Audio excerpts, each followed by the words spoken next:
friends, good day to you all. Thank you for joining us here now in this present now moment where we connect across time and space, because that is how quantum entanglement works. It's tapping into those deeper layers of reality where time doesn't exist.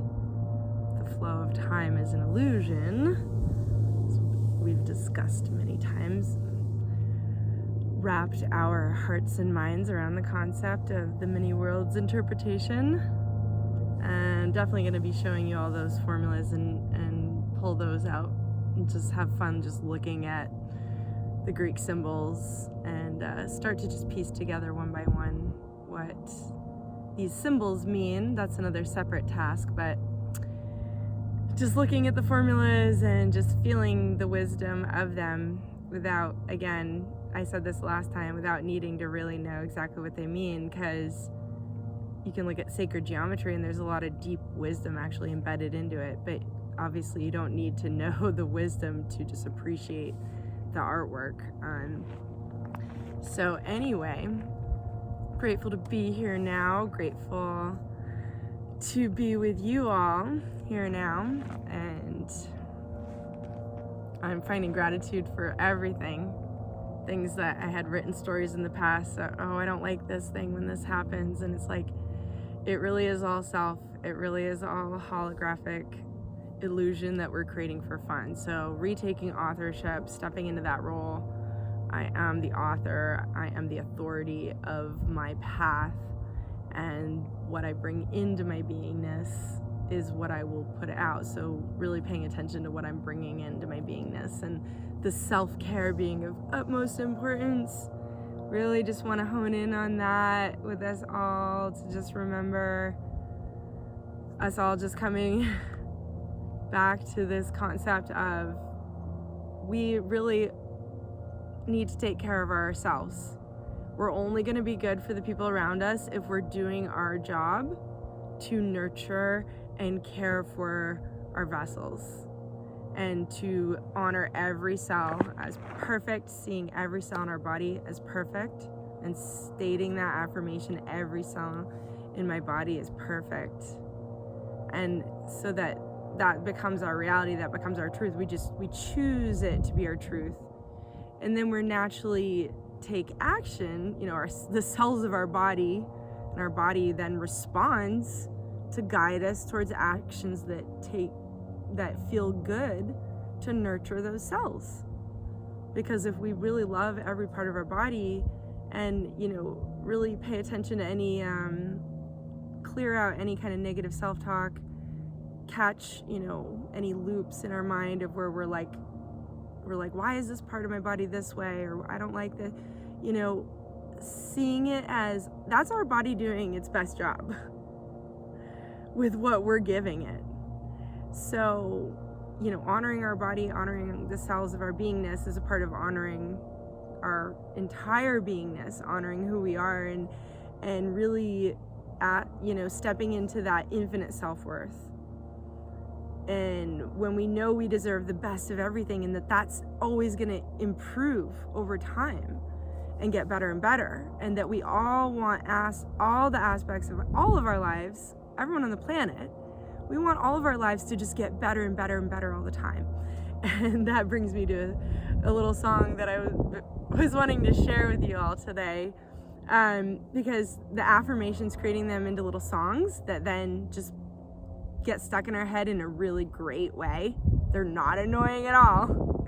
It's a great thing, because you're like, the more you hear yourself saying it, the more it feels real, and you're like, wait, this really is true. And then again, we move into that. One way of thinking of everything is like frequency, and when we lucid dream, when we astral travel, when we exit our body in the dream state, that some folks say that we all do it every night. It's just this ability to remember it. We are basically like a field of charge.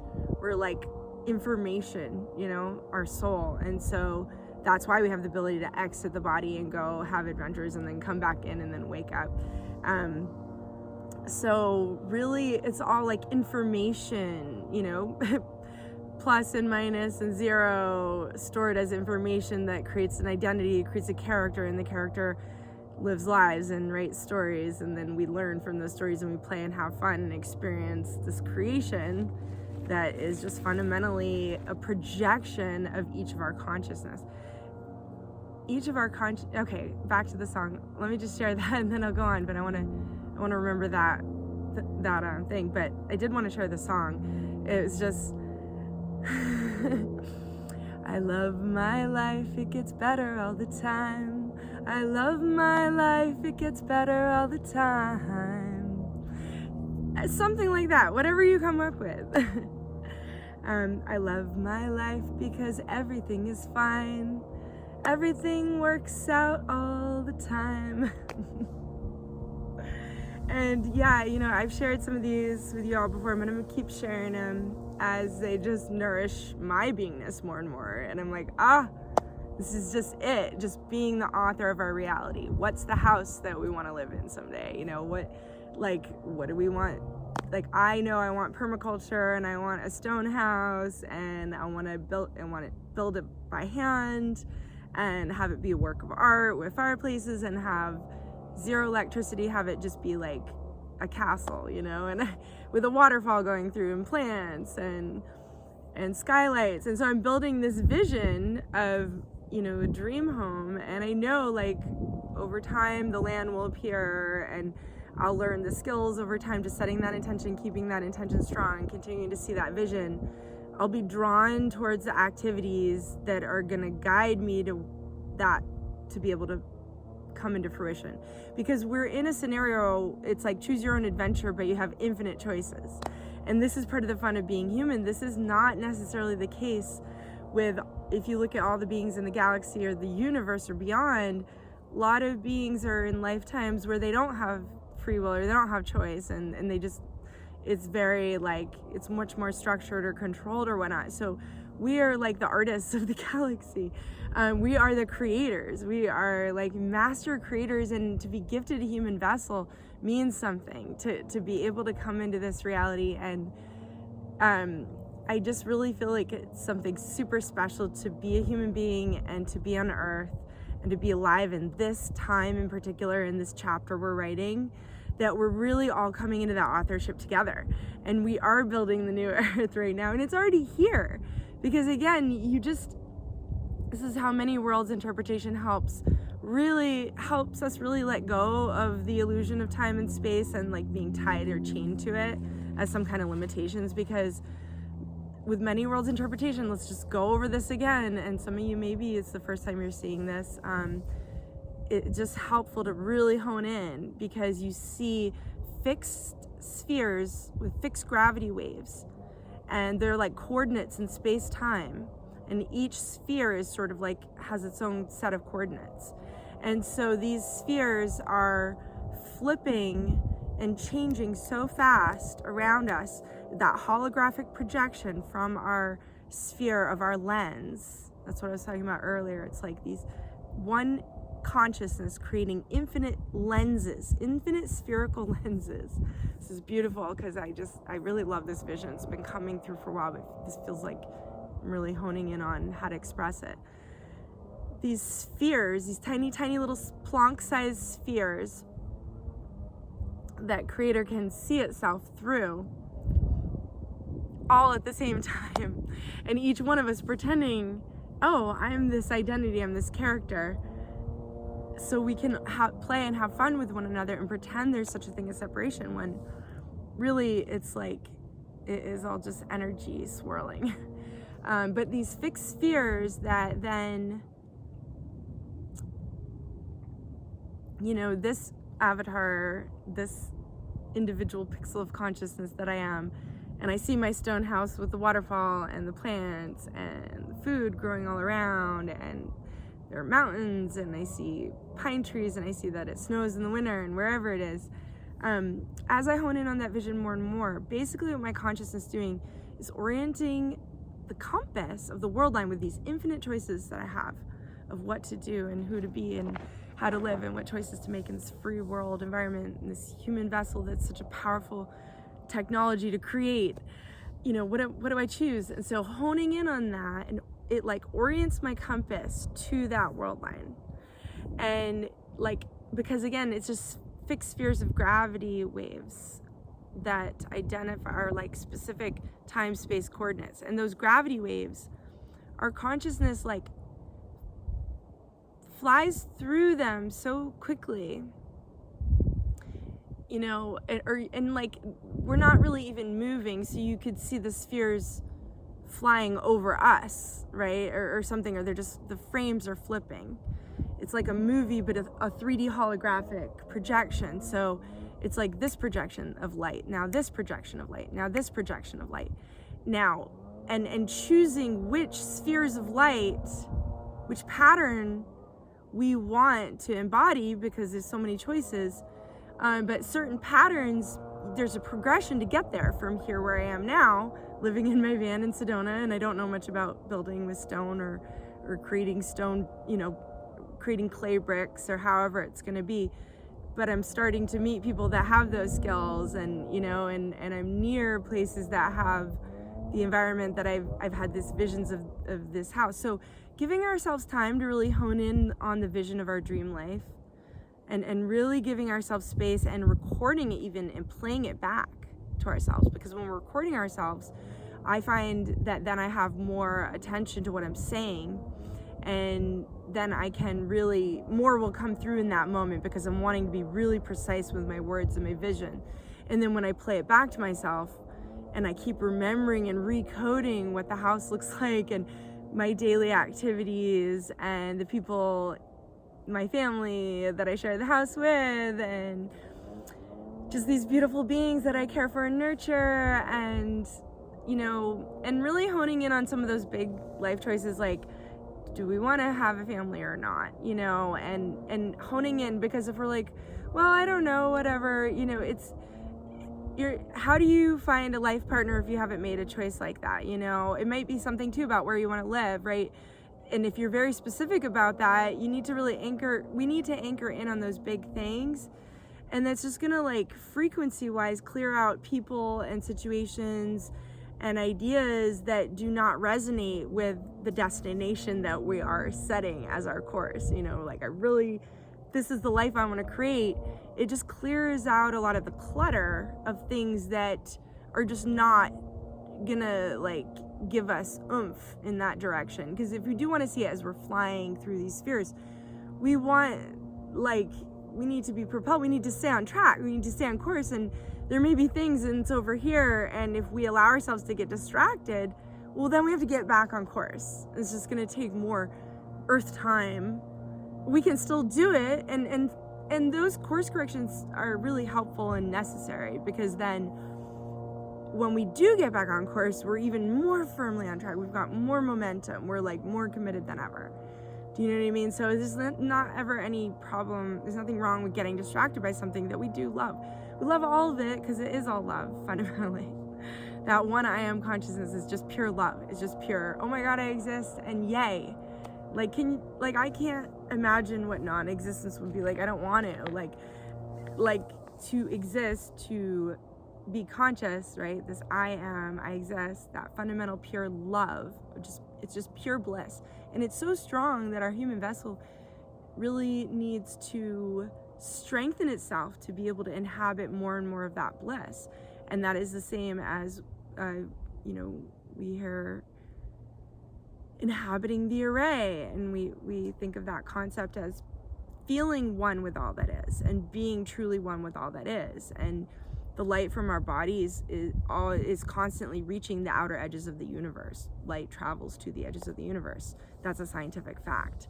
So we know it's true that we are already always inhabiting the array. It's just that conscious awareness of it. And when we can really become consciously aware of it, we can be more blissful and ground more of that bliss, always grounding the bliss. Need to equally ground it, because we want to be the vessel for it. We want it to flow through us, and then we strengthen our vessel to be able to bring in more and more bliss, and then our light becomes brighter. We walk into a room, and then just the room brightens up, and we don't need to even pay attention to it and let go of any egotistical connection or attachment to it, because every particle of this reality is necessary. It's just as necessary as every other particle. We see every pixel is perfect. It's a holographic light projection we're creating for fun from our consciousness. So of course it's perfect because we're creating it.